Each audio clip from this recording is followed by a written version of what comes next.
I'm not sure that the concern of visual art and contemporary choreography are so parallel since the 15 last years, but there are some maybe crossover or let's say that there has been a in Europe during the 90s the field of choreography has developed works that have tried to emancipate the art of choreography outside of exclusively being related to dance. And there have been then some maybe influences that are coming from visual art, maybe one can say from conceptual art for some, and use or an interest in visual art that is not only, to be pejorative, saying decorative, but more in way of thinking, of reducing means, posing questions about representation in general, and so that's maybe is something that happened in the 90s in Europe at least, and then maybe in other places also in the world, but clearly from what I know that has taken place. And what I see happening since maybe the last 5 years, or it's not so long ago, that there is a strong interest of visual art in the field of choreography. That is like the desire of bringing the performative in the museum, in the exhibition space. Not that it was not done before, it's not something new, but it's like sort of a growing interest. And I don't know, because I mean one can find maybe reasons, but it's not really interesting to see reasons. It's a fact that it is happening, that there is a need of this. So I see it more as a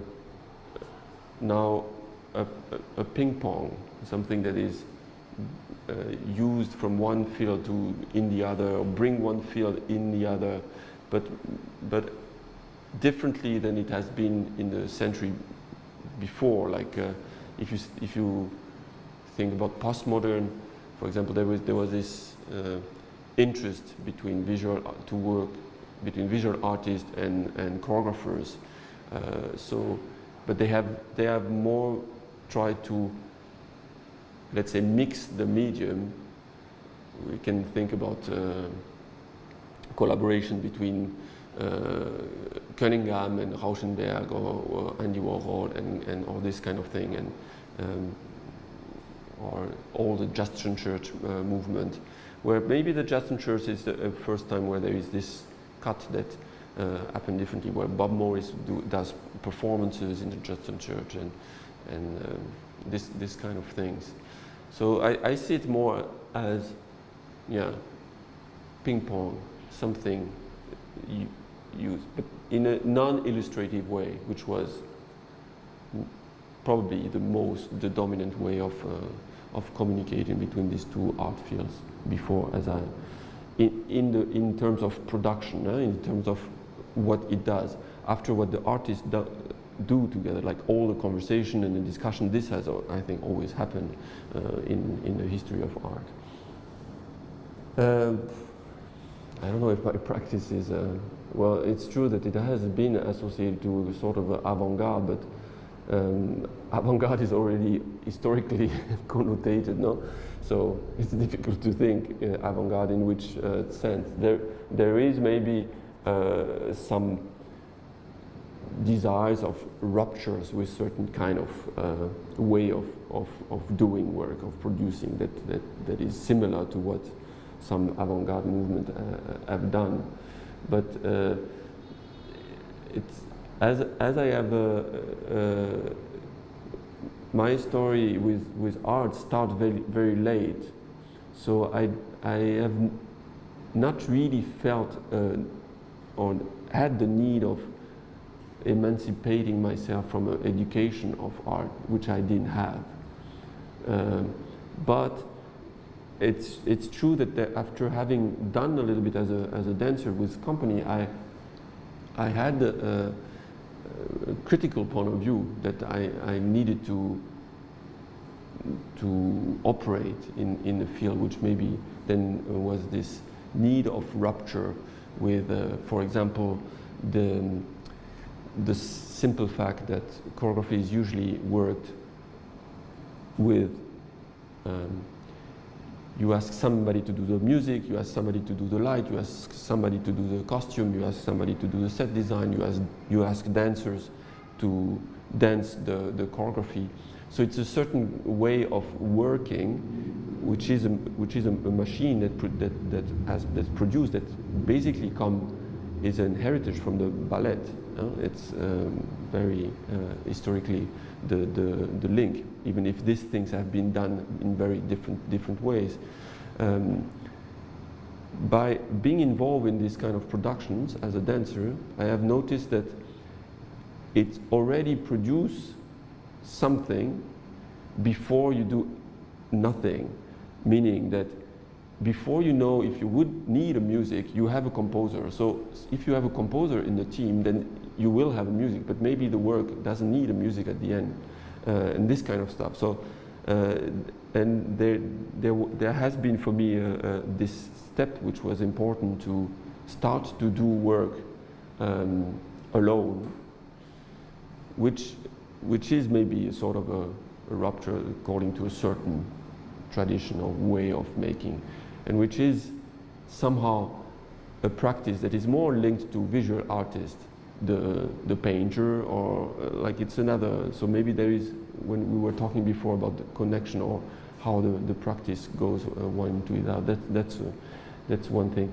But this it's difficult to. I don't see it as avant-garde. I see it as it was a personal need of how I felt in this environment to be able to do what I needed to do, and this was also the piece I will show tonight. It has been taken as a reference after for a certain format, but this format of lecture performance is something that exists long before. It was never practiced, it never used in the field of choreography. So in a way it's introducing a rupture in the field of choreography, allowing certain kind of works to be done after, as I hear, or as I can also see this introduction of talking of oneself like this. But maybe that's what one can say, that it produces sort of avant-garde, but it's only what one needs to do. It's difficult, this terminology avant-garde for me. But I have always tried to be very attentive in the format that I use and the way this operates in itself. So for example, this performance today used the format of a lecture as a theater dispositif,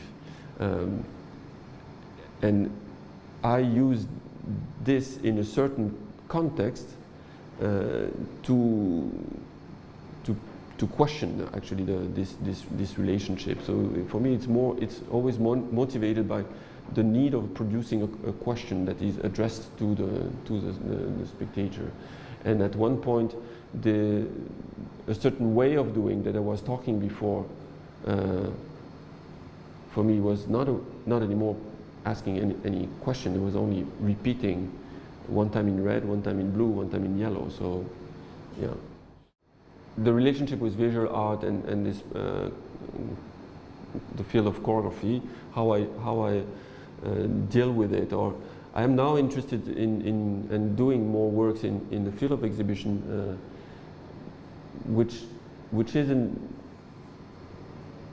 a way of addressing the questions that I was talking before in another context. And what I'm interested in these differences is what the theater produces in terms of relationship, where a theater piece or a choreography proposes to the spectator to sit down at one place and not move, and the choreography actually plan the duration, a certain time that is addressed. So the time is decided for the spectator, who cannot move, but at the same time, in our society, this is something very precious, because it's very rare to be able to have and spend an hour with people concentrated on something. The specificity of the theater is also that it produces a certain assembly, a certain group of people that are there to share this for an hour.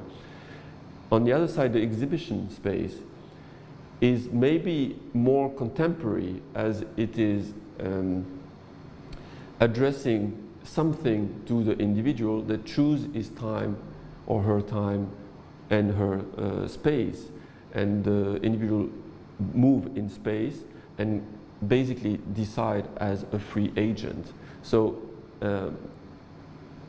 in this case, it is very individualistic practice, maybe more corresponding to our time now, but from my point of view, as maybe the lack of what the theater can produce, which is this duration, this use of the time in another way that we are pushed to or tend to use, which is very, cut it in little pieces, 5 minutes here, 2 minutes there. The time you spend in front of a picture in an exhibition is at the end of the day very, very, very short and somehow formatted by the time how we live. So I'm interested in transporting conventions from the theater in the exhibition space and vice versa, and see how the use of one can work on the other and the use of the other can work on the other one. That's basically how I am now interested in these two things, these two fields.